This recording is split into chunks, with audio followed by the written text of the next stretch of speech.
kita semua.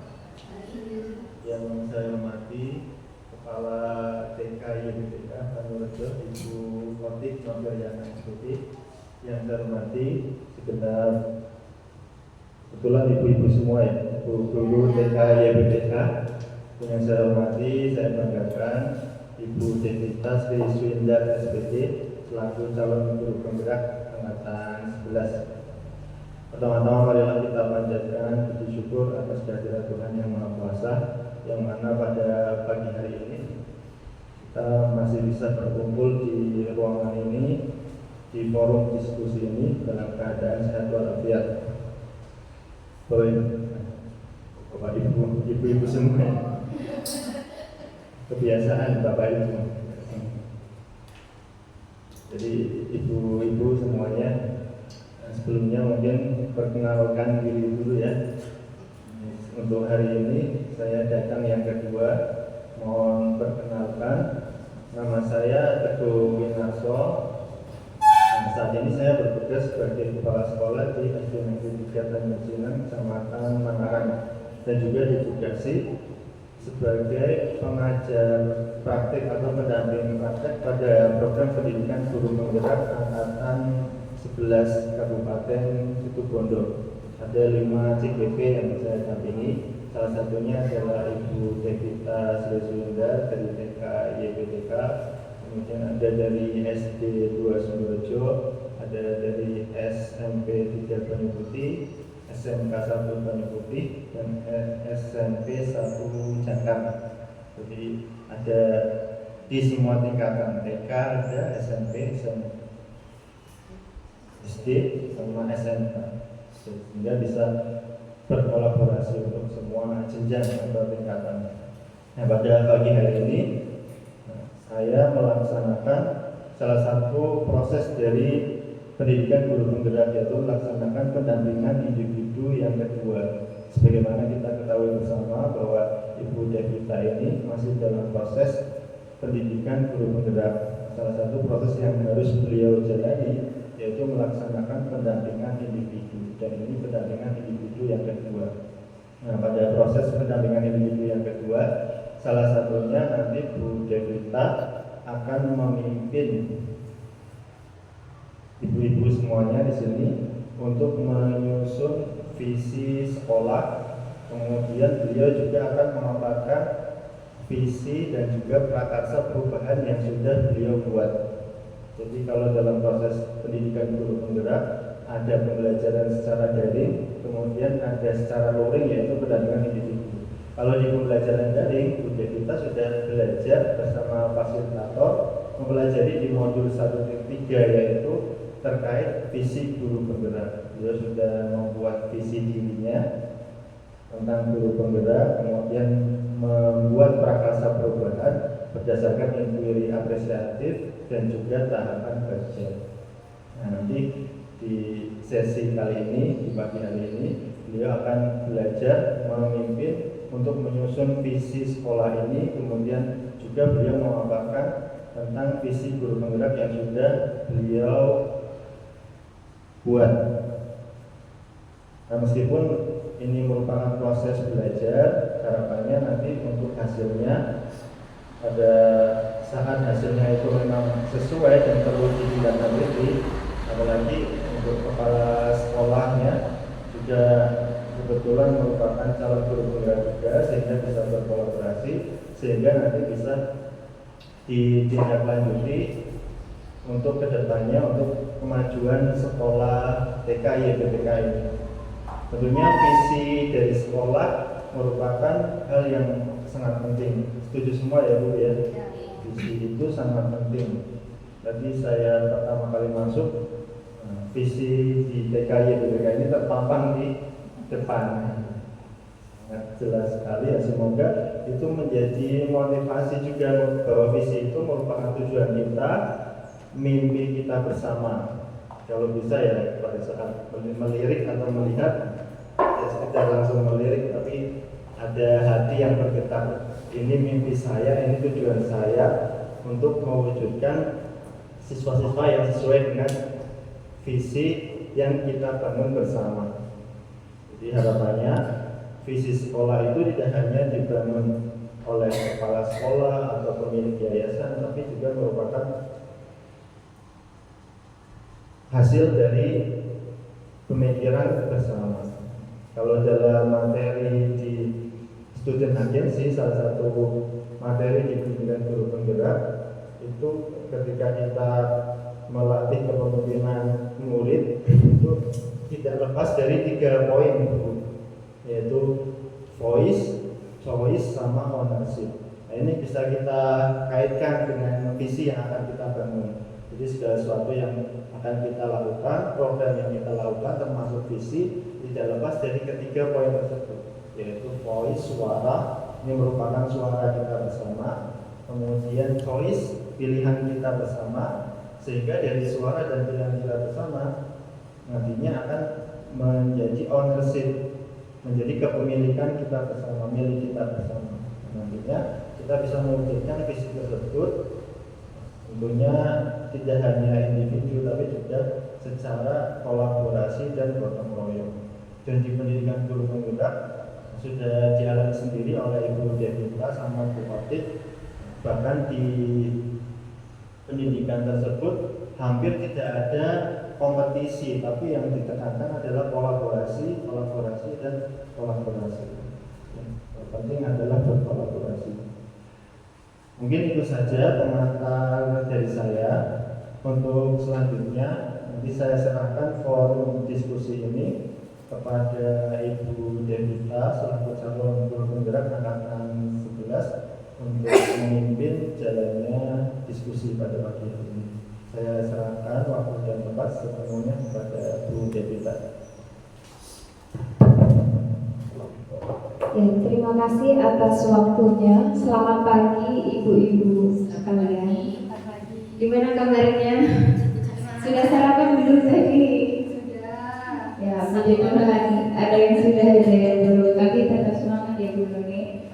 Ya, mohon maaf karena seharusnya beliau-beliau libur, tapi masih menyempatkan diri untuk hadir di sini, dan saya benar-benar mengucapkan terima kasih atas apresiasinya. Ya, kita langsung saja untuk mempersingkat waktu. Pada saat ini, kegiatan kita pada pagi hari ini yaitu menyusun visi guru penggerak yang akan kita susun bersama-sama untuk meningkatkan, tujuannya untuk meningkatkan sekolah kita. Ya, jadi tidak, visi ini tidak untuk saya sendiri, tapi untuk kita laksanakan bersama-sama di sekolah. Seperti itu. Ya, sebelum kita memasuki kegiatan, alangkah baiknya kalau kita ice breathing dulu. Monggo untuk ibu-ibu kami dipersilakan untuk bangkit berdiri. Ya, ice breathingnya adalah dengan kata kunci pegang. Kalau tidak ada kata pegang, berarti tidak usah dipegang. Ya. Pegang pundak. Masih fokus sendiri. Ya. Pegang dagu. Pipi. Aduh, nggak ada kata pegang ya. Nggak ada kata pegang, berarti belum fokus juga. Ya, kita ulang lagi. Pegang tangan boti. Ya. Oke. Pegang pipi. Ya, pegang dahi. Oke. Sudah fokus semua, berarti terima kasih. Tepuk tangan untuk kita semua.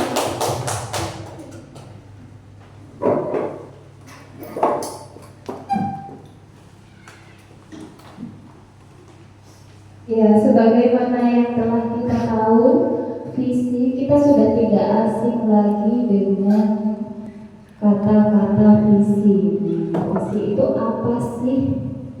Ya, visi itu merupakan rangkaian kata, kalimat yang menyatakan cita-cita atau impian, harapan di masa depan, di mana harapan ini pasti untuk hal yang jauh lebih baik lagi ke depannya untuk masa yang akan datang.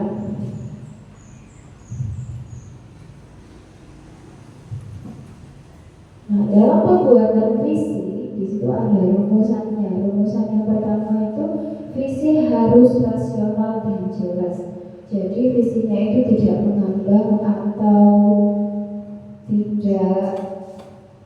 tidak jelas seperti itu ya. Rumusan yang kedua yaitu visi harus mencerminkan kebutuhan pendidik yang nyata. Nah, realistis, kita sesuaikan dengan kebutuhan apa yang ada di sekolah kita. Ya, seandainya siswa kita kurang sopan, nah visi kita itu untuk membuat siswa sopan. Seperti itu kan jelas sih, sesuai dengan kebutuhan sekolah kita. Yang ketiga, rumusan visi harus mampu mengubah semangat, kreativitas dan motivasi untuk mewujudkan visi tersebut. Yang keempat yaitu visi menggambarkan kita mau jadi apa ke depannya. Ya, kita mau membangun sekolah yang seperti apa? Kita ingin anak didik kita itu seperti apa? Adapun tujuan visi dapat memiliki fungsi untuk menentukan langkah ke depan.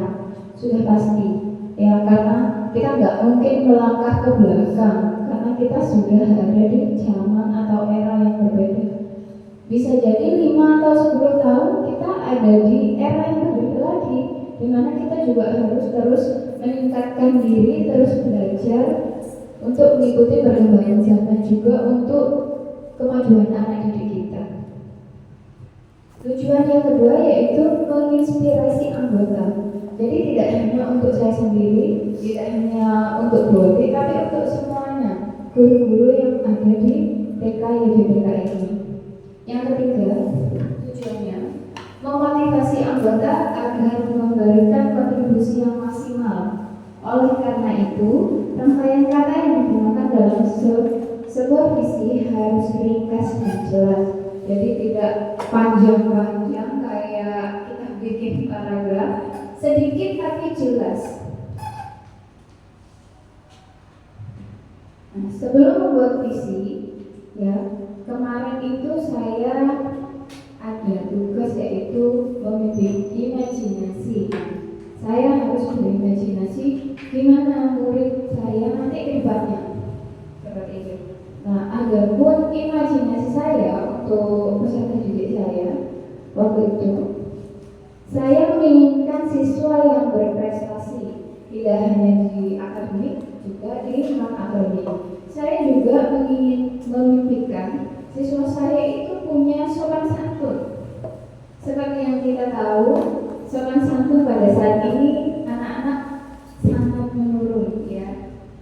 Jadi saya ingin ke depannya anak-anak itu tidak hanya berprestasi saja, tapi kalau tidak memiliki karakter yang baik, tidak punya sopan santun, maka apalah jadinya, bukan ya?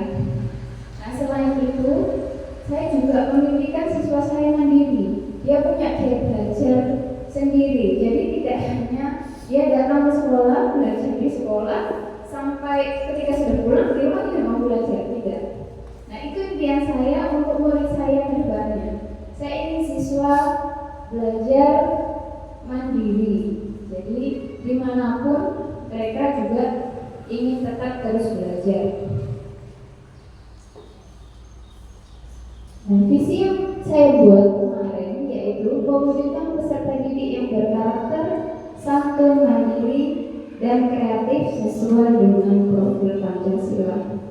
Nah, dalam pembuatan visi saya ini, saya tidak serta-merta membuat visi, ya.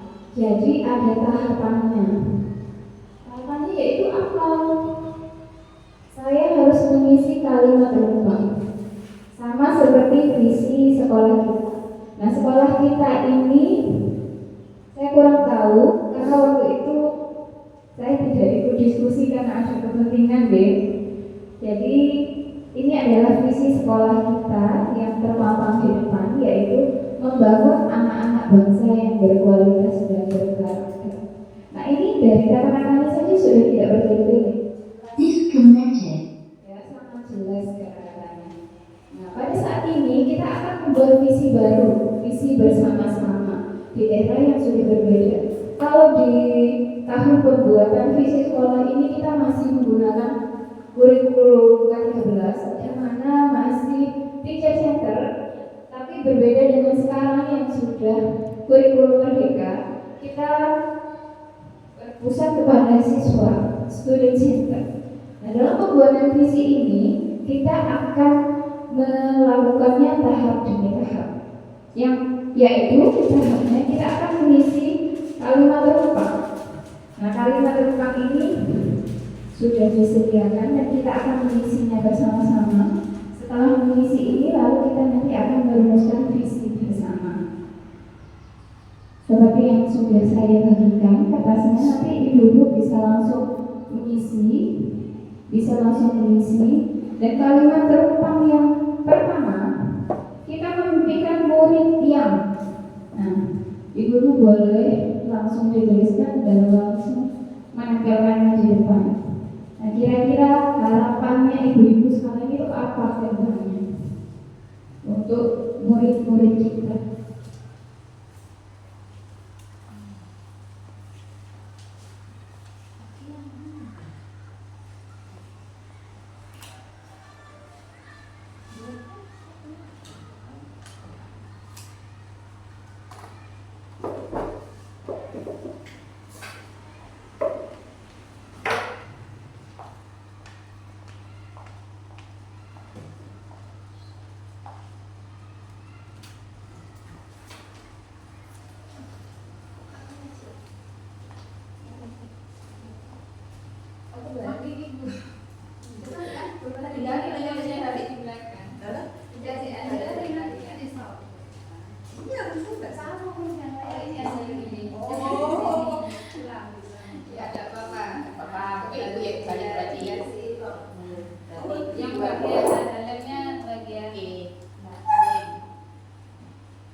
Ya, terima kasih atas jawabannya. Dan saya akan membacakan dari yang pertama. Kita memimpikan murid yang berbudi pekerti luhur. Ya, sangat bagus sekali. Santun kepada guru. Ya, pasti. Yang kedua, kami memimpikan murid yang kreatif dan bahagia dalam menerima pembelajaran. Nah, ini yang perlu kita pikirkan ya. Jadi siswa itu tidak hanya belajar dan mendengarkan lalu pulang dengan kata-kata kalau kitanya sudah mengerti sudah. Tapi di sini memimpikan murid yang kreatif dan bahagia dalam menerima pembelajaran. Nah, itu tugas kita nanti bagaimana. Yang ketiga, aktif, cerdas dan mandiri, kreatif dan mandiri. Aktif. Jadi anak-anak tidak hanya diam mendengarkan lalu selesai pulang, tidak. Jadi ibu-ibu di sini menginginkan siswa yang aktif juga, ya, dan juga kreatif dan mandiri. Jadi siswa belajar meskipun tidak bersama gurunya di sekolah, di rumah ataupun dia sedang bersama temannya, dia pun juga tetap memiliki keinginan belajar yang tinggi. Yang kedua, kalimat terupang yang kedua, yaitu kita percaya bahwa murid adalah, silakan diisi dan langsung ditempelkan.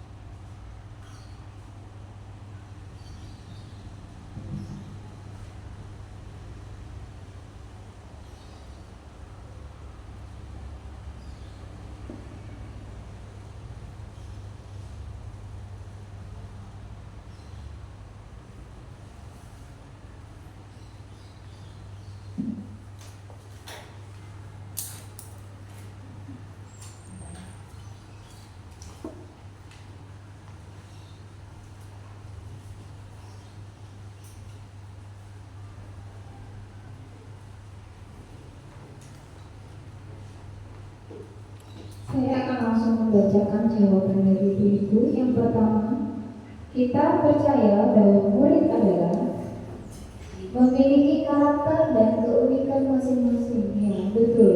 Setiap anak berbeda-beda, beda bakat, beda minat, beda karakter. Yang kedua, kita percaya murid adalah individu yang unik dengan mempunyai karakter dan potensi yang berbeda-beda. Benar sekali.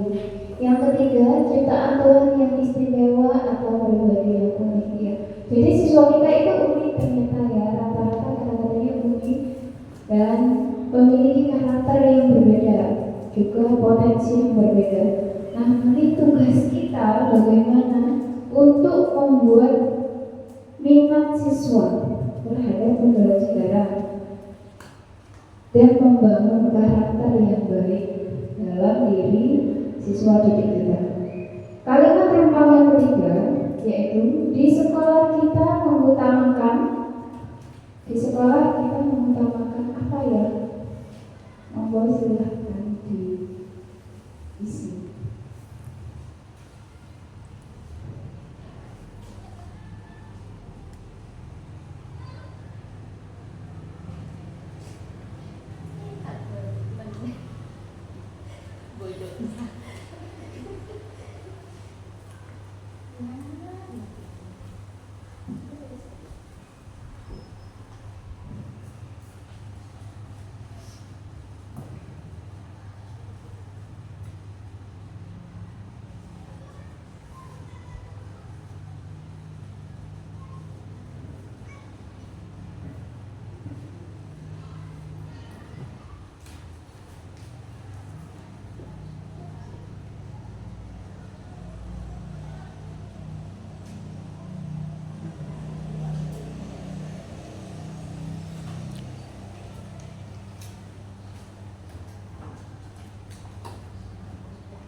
Sekolah kita mengutamakan yang pertama untuk mendapat pembelajaran dan pengajaran yang layak, pendidikan dan pengajaran yang layak.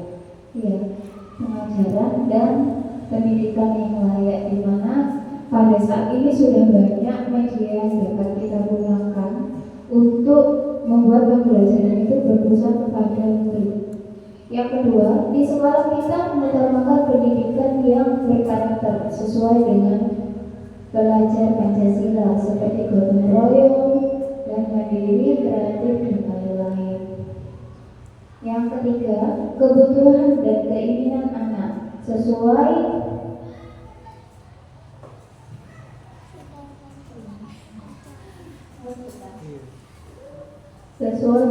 dengan tumbuh kembangannya, bakat dan tumbuh kembangannya. Setiap anak itu memiliki bakatnya masing-masing, dan tugas kita sebagai guru bagaimana untuk membangun minat supaya bakat ini dapat berkembang dalam diri anak. Yang keempat, murid di sekolah kita sadar bahwa kira-kira murid di sekolah kita itu sadar di sekolah itu apa ya?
Terima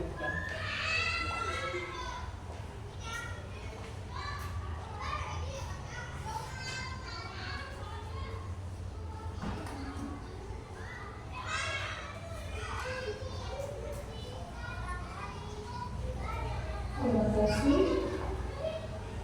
Yang percaya akan langsung membaca jawabannya. Murid di sekolah kita sadar bahwa pendidikan yang berkarakter dan mengembangkan potensi murid sesuai bakat dan minat. Yang kedua, murid di sekolah kita sadar di sekolah kita adalah wadah dalam menuntut ilmu dan wahana untuk bermain sambil belajar.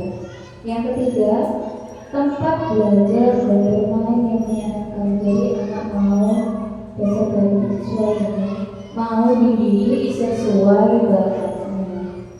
Ya, anak-anak ternyata sadar bahwa di sekolah itu tempat mereka untuk menimba ilmu.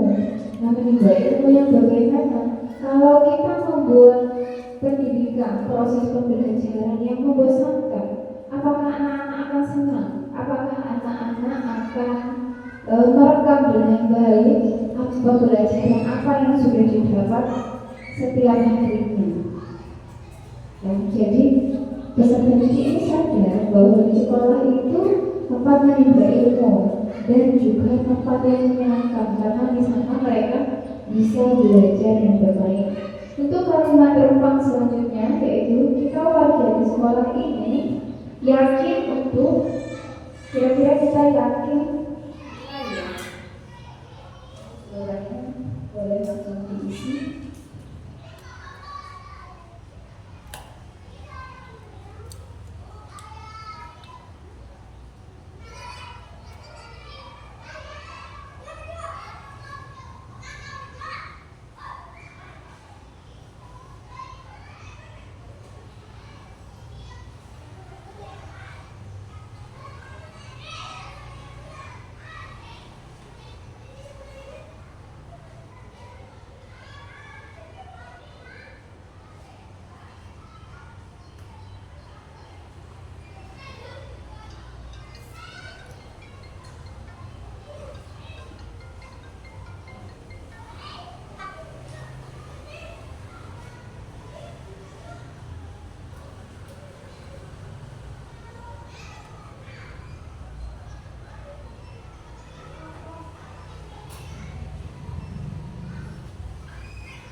Kita warga di sekolah ini yakin untuk hal yang pertama bertumbuh dan berkembang menjadi murid agar mereka dapat tumbuh dan berkembang menjadi murid yang berprestasi.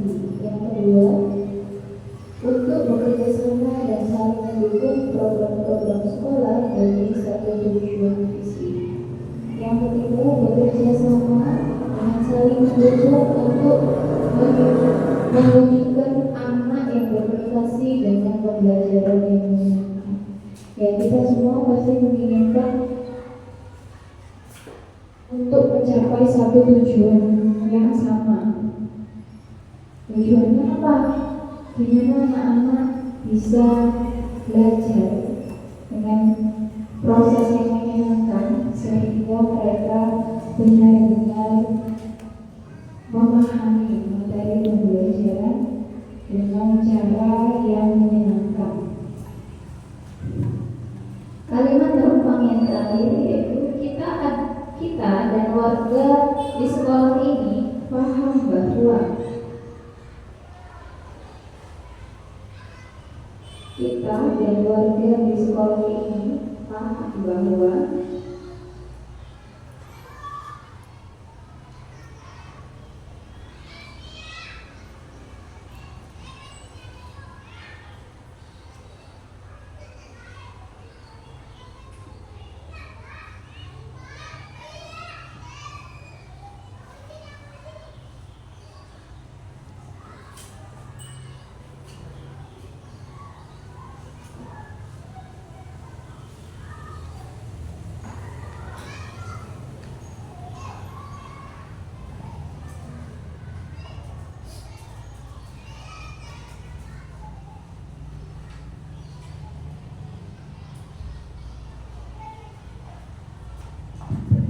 Terima kasih. Kita keluarga sekolah ini paham bahwa setiap anak memiliki bakat masing-masing di mana satu sama lain saling melengkapi. Yang kedua, pendidikan anak usia dini sangat penting dalam pembentukan karakter anak. Ya, betul.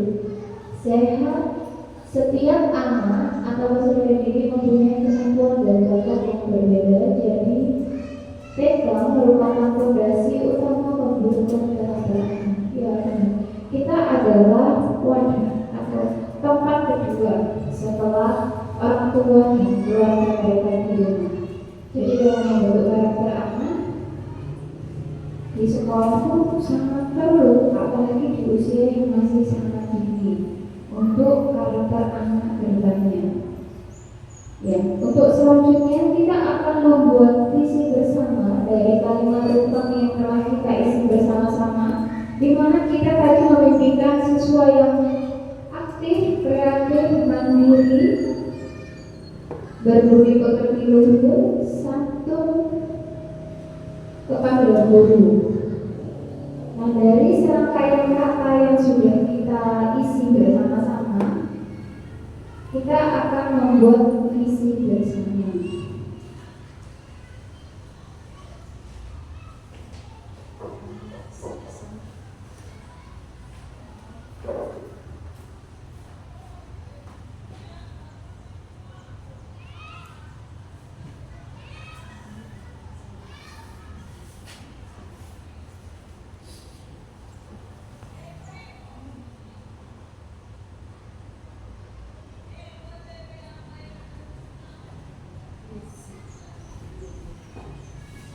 Ya, kalau visi sekolah kita yang sebenarnya yaitu membangun anak bangsa yang berkualitas dan berkarakter, saat ini kita akan membuat visi yang baru sesuai dengan kurikulum kita yang ada sekarang.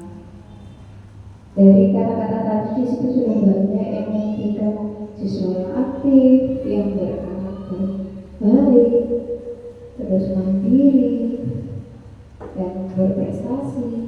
Kira-kira kita mau membuat visi yang seperti apa? Terwujudnya. Ya, terwujudnya.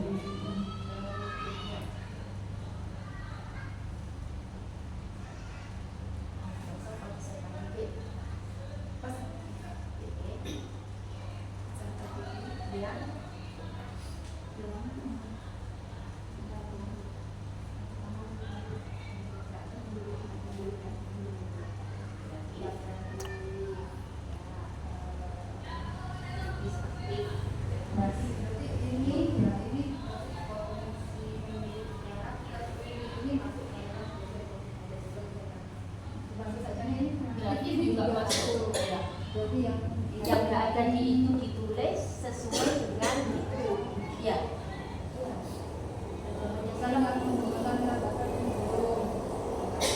Ini di luar. Berarti mengembangkan bakat dan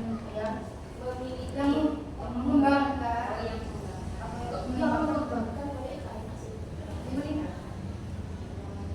terwujudnya peserta didik yang mengembangkan pengetahuan yang meneliti harusnya kan memiliki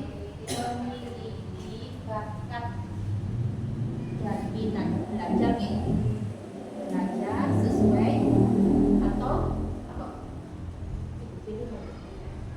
sesuai atau berdasarkan atau sesuai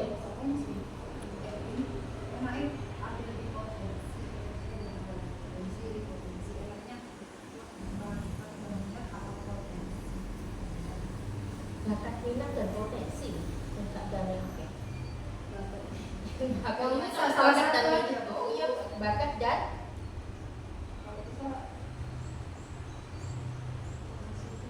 memiliki bakat dan minat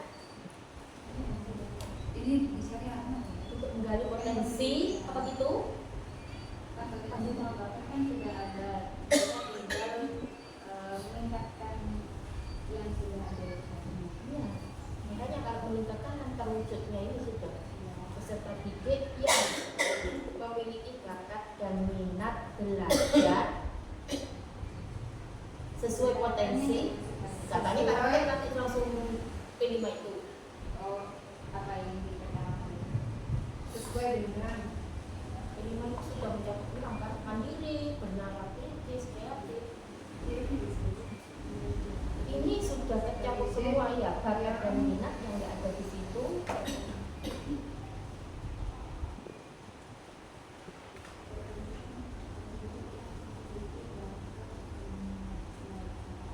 Oke, kata-kata mesti bisa masuk P5 itu. Makanya.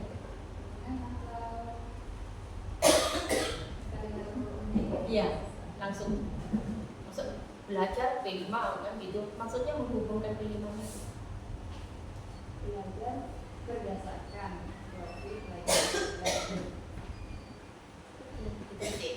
Ya, nanti Kan? masuknya Oke, iya. Berdasarkan profil ini. Coba dibaca lagi.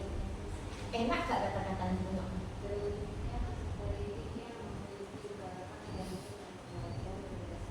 Profil. Berarti bakat dan minat ini kan berdasar pada ini. Ya, bakat dan minat itu berdasar itu. Jadi anak kreatif juga nanu ya mandiri ya. Betul kan? Betul.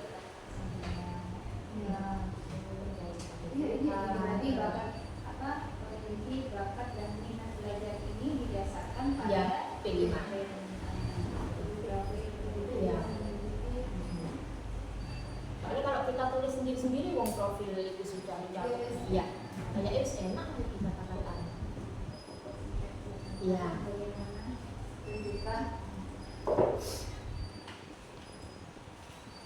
Monggo dibaca lagi Bu Devi, mungkin ada masukan dari yang mungkin.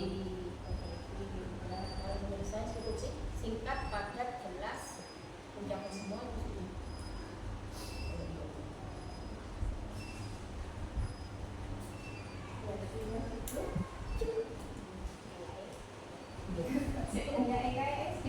kurang kalau Enggak, cukup. Enggak usah pakai kayak ini, cukup. Ya, terima kasih atas partisipasinya. Visi yang telah kita buat bersama yaitu terwujudnya peserta didik yang memiliki bakat dan minat belajar berdasarkan profil pelajar Pancasila. Sudah setuju semua ini, Bu? Setuju? Berarti kita sudah mendapatkan visi yang baru. Visi bersama yang telah kita buat bersama-sama. Nanti akan saya tulis. Dan dalam visi ini kita memerlukan prakarsa perubahan. Karena visinya berubah, tentu semua prosesnya juga berubah. Nah, kita akan mendiskusikan tentang prakarsa perubahan dari visi terwujudnya peserta didik yang memiliki bakat dan minat belajar berdasarkan profil pelajar Pancasila. Nah, dalam pembuatan prakarsa perubahan ini tidak serta-merta terus ketika ada visi langsung ada prakarsa perubahan, tidak, ada tahapannya. Nah, prakarsa perubahan itu apa sih? Prakarsa perubahan itu adalah awal untuk memulai perubahan di sekolah. Menggunakan apa? Menggunakan inquiry apresiatif, yaitu pendekatan dalam manajemen perubahan yang berfokus pada pencarian nilai-nilai positif. Adapun prakarsa perubahan yang telah saya buat di modul 1.3 kemarin yaitu meningkatkan motivasi belajar dan kreatif peserta didik melalui alam sekitar dan pemanfaatan teknologi sesuai dengan sekolah kita ya Ibu. Kita itu masih sangat kekurangan media belajar ya. Untuk sekolah di kota mungkin kalau ke kebun binatang, terus tempat-tempat untuk anak-anak belajar itu banyak sekali. Tapi kalau kita gimana? Jauh dari kota. Jadi bagaimana kita dapat meningkatkan bakat dan minat peserta didik itu tadi? Yang menggunakan dengan apa yang ada di lingkungan kita, dari lingkungan sekolah. Ya. Kalau di sekolah di kota perlu pergi ke kebun binatang. Kalau kita bisa bermain-main ke tetangga-tetangga sebelah yang memiliki hewan-hewan ya. Dan juga kita dapat mengenalkan lingkungan sekolah. Jadi anak-anak itu tidak tumbuh hanya di keluarga bermain, tidak. Tapi anak-anak dapat mengenal lingkungan sekolah, bagaimana mencintai lingkungan sekolah, lingkungan sekitarnya, adat dan budaya yang ada di lingkungan kita. Seperti kemarin ada acara petik laut ya, ada budaya di sana, ada kegiatan budaya dengan menampilkan tampilan tarian es bambu, gandrung dan juga tampilan yang lain. Di mana di sana prosesnya ada proses adat yang sudah turun-temurun dilakukan, yaitu dengan apa namanya ya, saya kurang tahu namanya, tapi itu proses kegiatan yang perahu-perahu itu ke tengah naruh semacam kayak kepala sapi dan hiasannya, saya kurang tahu apa namanya. Dengan begitu anak-anak juga belajar, ternyata belajar apa? Belajar adat dan budaya yang ada di lingkungan sekolah kita. Nah, bagaimana kalau di sekolah kita ketika tidak ada kegiatan kegiatan budaya seperti itu, ya kita bisa menggunakan teknologi yang ada. Ya, saat ini kita mungkin tidak seperti sekolah lain ya, yang sudah punya layar proyektor yang bisa ditunjukkan di depan, tapi kita bisa membuat gambar bersama-sama. Kalau kita sebagai guru mencetakkan gambar juga bisa. Nah, kebetulan kalau di sekolah kita ada TV, proses belajar jadi tidak hanya gurunya menjelaskan terus seperti yang teacher center itu, tapi saking sudah berbeda apa dengan murid ya. Jadi bagaimana caranya kita supaya siswa kita itu dapat merasa senang, nyaman, dan dapat ketika orang senang itu, apa yang membuat senang pasti akan terekam dengan baik di dalam pikirannya. Nah, begitu pun dengan pembelajaran, entah itu di kelas atau di ruang kelas, di luar ruang kelas. Ya, seperti contohnya kita membuat taman bunga ya, meskipun tamannya sekarang sedang kering, masanya masa-masa gersang sekarang ya. Tapi dengan begitu anak-anak dapat belajar bagaimana sih mencintai lingkungan sekitar kita supaya asri. Oh, tiap hari harus disiram biar warnanya daunnya itu hijau supaya tanahnya tidak gersang. Nah, ada tanaman apa saja di situ? Kalau kita juga punya tanaman logam, di situ banyak sekali rempah-rempah yang dapat digunakan dan banyak manfaatnya. Nah, dari situ anak-anak juga bisa belajar ternyata.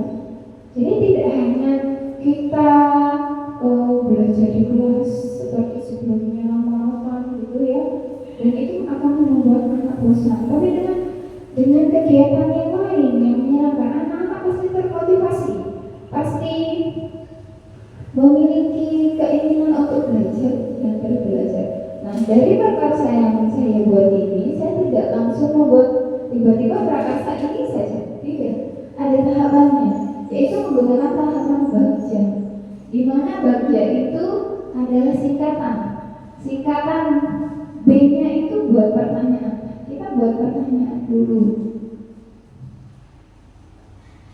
Nah, pertanyaan utama dibuat untuk menentukan arah penyelidikan, kekuatan, peluang, mendefinisikan untuk tujuan.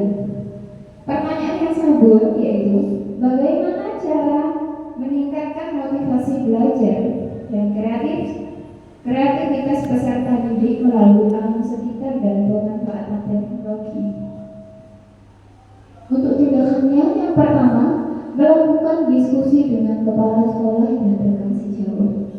Yang kedua, mencari referensi dan praktik baik tentang cara meningkatkan motivasi dan kreativitas anak. Yang A itu ambil pelajaran. Nah, pertanyaan di tahap ini adalah pertanyaan lanjutan untuk menemukan kekuatan. Pertanyaannya yang saya buat waktu itu ya, bagaimana memilih media untuk meningkatkan motivasi belajar dan kreativitas peserta didik melalui alam sekitar dan pemanfaatannya. Tindakannya adalah proses pembelajarannya menggunakan media teknologi yang ada, jadi tidak mengada-ada, yang ada saja digunakan sebagai media.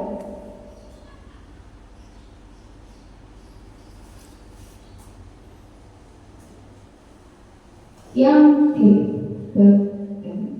baca.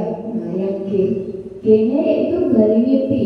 Nah, diharapkan jawaban dari pertanyaan-pertanyaan pada tahap ini dapat digunakan untuk menyusun narasi kolektif bila mana prakarsa perubahan telah lulus. Nah, pertanyaannya, yang pertama, apakah teknologi dapat dimanfaatkan sebagai media? Yang kedua, dengan siapa saja bisa berkolaborasi dalam meningkatkan motivasi belajar? Tindakannya, membuat lembar observasi. Nah, setelah melakukan kegiatan, kita membuat lembar observasi. Kegiatan ini sudah mencapai tujuannya atau tidak? Nah, bersama dengan siapa saja bisa berkolaborasi dengan rekan yang satu. Kalau di kita satu kelas 2 guru, jadi kita bisa berkolaborasi dengan rekan. Tapi sebelum berkolaborasi dengan rekan, kita juga mendiskusikannya terlebih dahulu bersama dengan kepala sekolah. J yaitu jabarkan rencana. Nah, pertanyaannya, langkah apa yang dilakukan untuk memulai membangun motivasi belajar dan kreativitas peserta didik? Tindakannya, langkah awal akan dilakukan yaitu berdiskusi. Ya, lagi kita berdiskusi bersama dengan kepala sekolah dan juga rekan.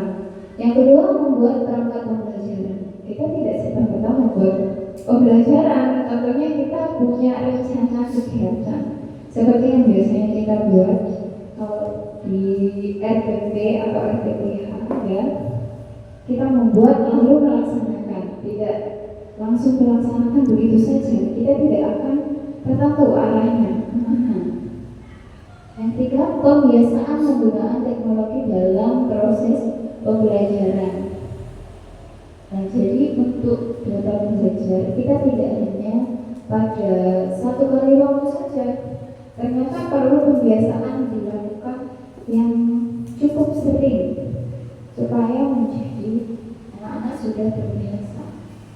Yang terakhir yaitu A, atur eksekusi dengan pertanyaan, siapa yang bertanggung jawab memonitor setiap proses pembelajaran yang sedang berlangsung? Yang memonitor itu adalah kepala sekolah dan juga guru yang bertugas. Jadi kita semua berkewajiban untuk memonitor setiap prosesnya. Lalu sikap dan perilaku yang perlu dilakukan atau sudah dilakukan dalam mewujudkan visi. Mungkin ada terdapat, karena di sini sikap dan perilaku itu dari murid, kepala sekolah, guru, dan wali murid. Mungkin ada yang mau menyampaikan apa sih sikap dan perilaku yang sudah dilakukan atau perlu dilakukan dalam mewujudkan visi tersebut.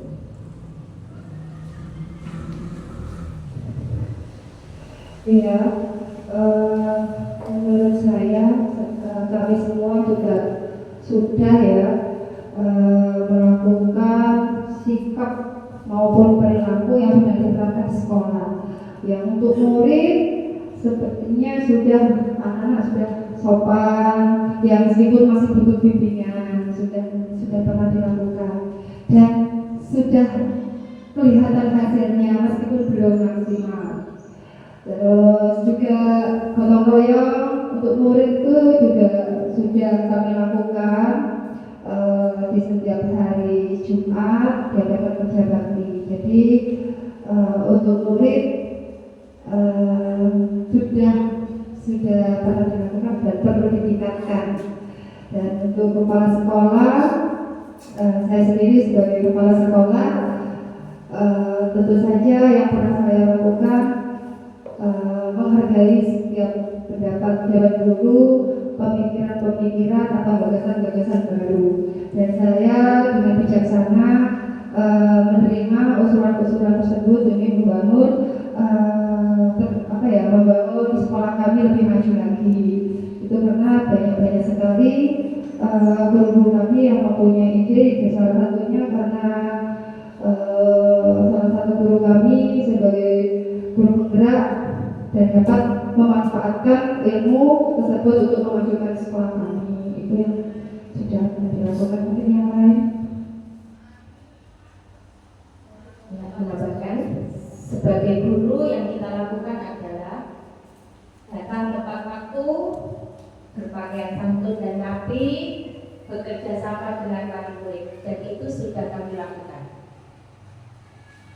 Kalau dari wali murid mungkin sikap dan perilaku. Iya, untuk wali murid yang pernah dilakukan dan pernah ditunjukkan di sekolah kami yaitu selalu mendukung. Ketika sekolah kami mempunyai program, wali murid kami selalu mendukung apa yang menjadi program-program kami ini menjadi sukses. Dengan cara mereka rela bila anaknya pulang terlambat. Tapi sebelum itu kami juga menginformasikan kepada wali murid bahwa program ini membutuhkan waktu yang lebih. Semuanya pulang dari jam 10, biasanya pulang jam setengah 11. Seperti itu Bu. Mungkin sebentar itu dulu. Terima kasih. Ya, ternyata kita sudah melakukannya dan masih perlu ditingkatkan demi kebaikan dan kemajuan sekolah kita. Nah, inisiatif atau prakarsa perubahan dalam mewujudkan visi yaitu contoh kegiatannya itu kegiatan yang seperti apa? Mungkin ada masukan dari guru kalian. Jenis kegiatan, lalu contoh konkretnya, langkah-langkah konkret, dan bentuk kolaborasi serta waktu pelaksanaan. Iya, melalui RPP yang telah disusun bersama-sama, jenis kegiatan itu untuk prakarsa perubahan tentu ada juga langkah-langkahnya. Yang pertama kegiatan seperti membangun minat atau bakat. Di sini kita inisiatifnya sudah ada dan perlu ditingkatkan seperti mengenalkan alat-alat tradisional dan juga memainkan. Dan kami juga sudah memfasilitasi dengan kita menyediakan alat sederhana seperti angklung dan itu perlu ditingkatkan sebagai ciri khas sekolah kita. Itu untuk inisiatif kegiatannya dengan langkah-langkah ya anak-anak dibimbing. Nah, di situ kita akan melihat anak-anak ini kemampuannya di mana. Jika memang anak-anak ini minat bakatnya di situ, maka kita harus mendukung mereka dan mengembangkannya. Begitu. Jadi itu merupakan salah satu langkah untuk prakarsa perubahan dan itu meningkatkan kreativitas juga meningkatkan kreativitas anak itu sendiri. Mungkin yang lain.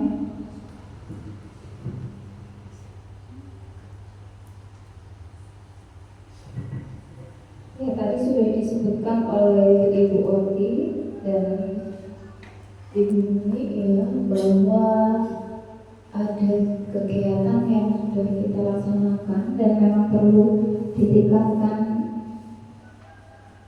di sekolah kita mencontoh kegiatan atau jenis kegiatan yang konkret tadi untuk membangun bakat dan minat siswa, yaitu dengan alat sederhana yaitu angklung, dengan tetap berpegang teguh pada berpusat kepada murid. Jadi tidak semua murid ikut atau memainkan angklung, jadi hanya anak-anak yang memiliki minat saja. Begitupun juga dengan ekstrakurikuler yang lain seperti menari, menyanyi, ya, di mana mereka ingin meningkatkan bakat mereka melalui apa yang mereka pilih. Jadi tidak ada paksaan, ya, untuk mengikuti ekstrakurikuler tersebut. Nah, untuk meningkatkan juga bagaimana dengan kita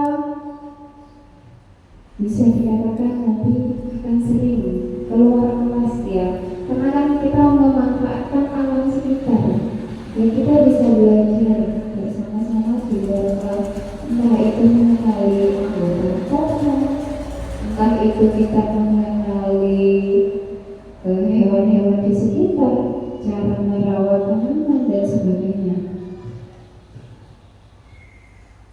Nah, dalam di sini inisiatif apa dalam bentuk kolaborasinya. Jadi tidak hanya kita sebagai guru-guru, kita juga harus bekerja sama dengan wali murid dan komite untuk tercapainya proses pembelajaran waktu pelaksanaannya. Nah, kira-kira waktu pelaksanaannya ini hanya akan sampai di sini saja atau akan terus berlanjut? Tentunya pasti terus berlanjut, tidak hanya berjalan seminggu, 2 minggu, sebulan, 2 bulan. Jadi proses kegiatan untuk mencapai visi ini itu ya dilakukan seterusnya untuk tercapaian visi yang sudah kita buat bersama.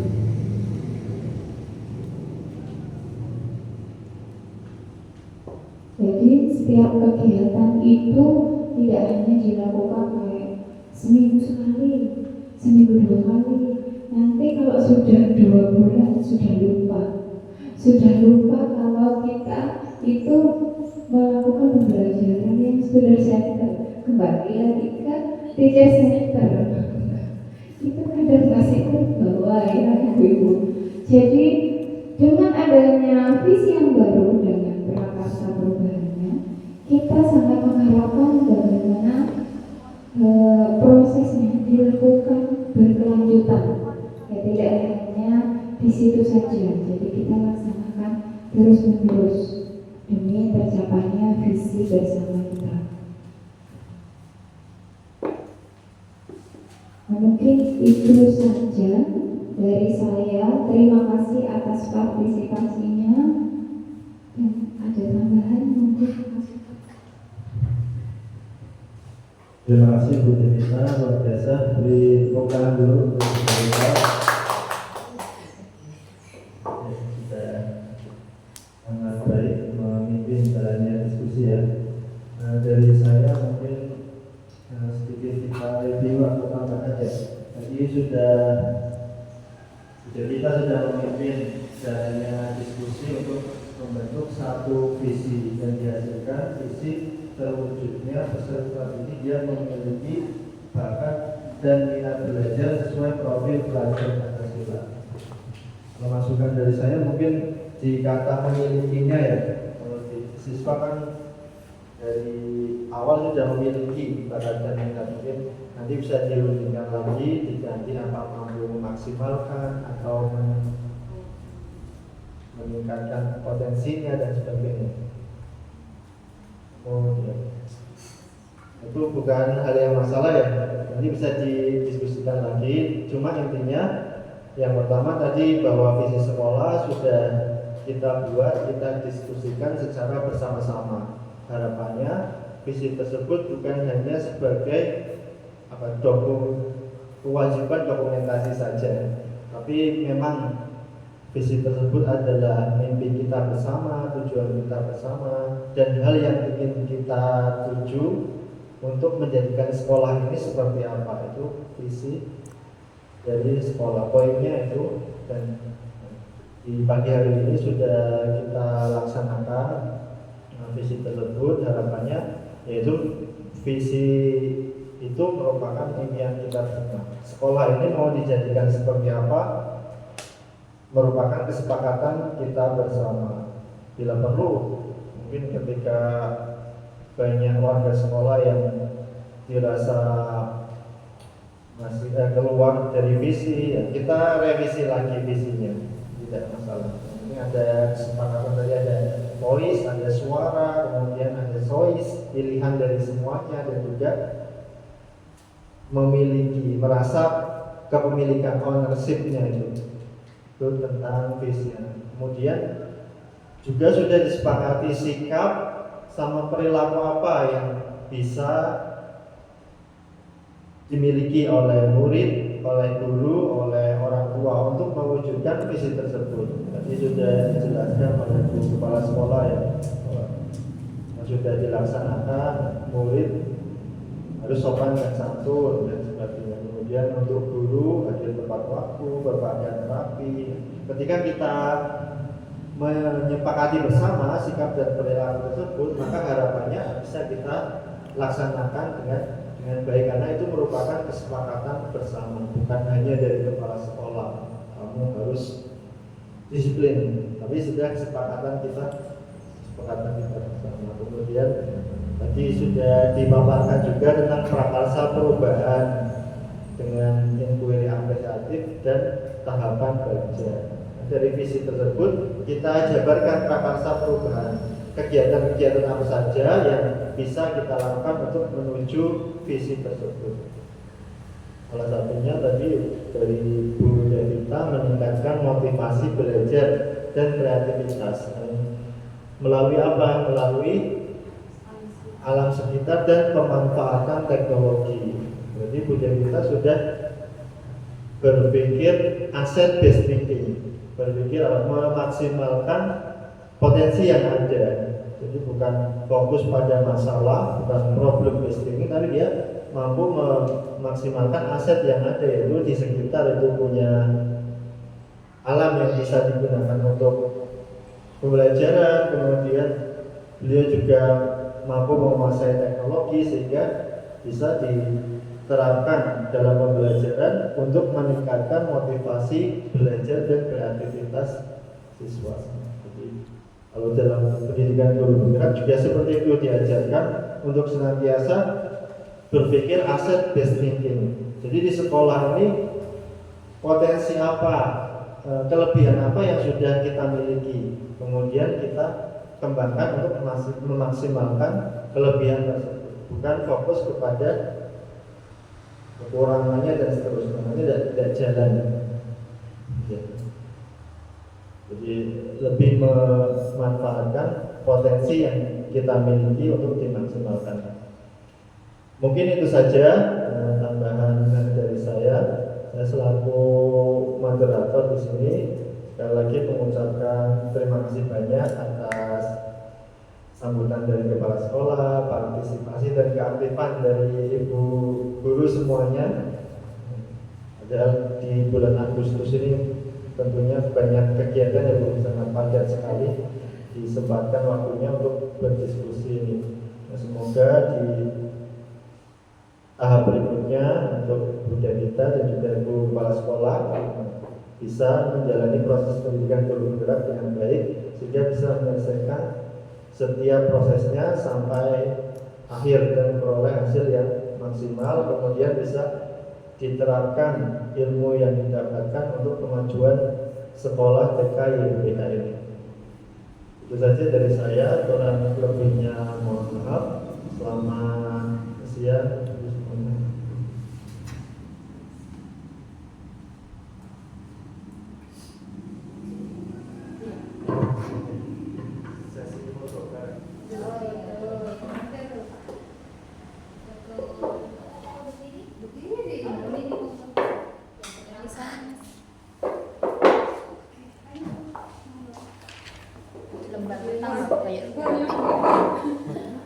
Lembar pertama yang ada nama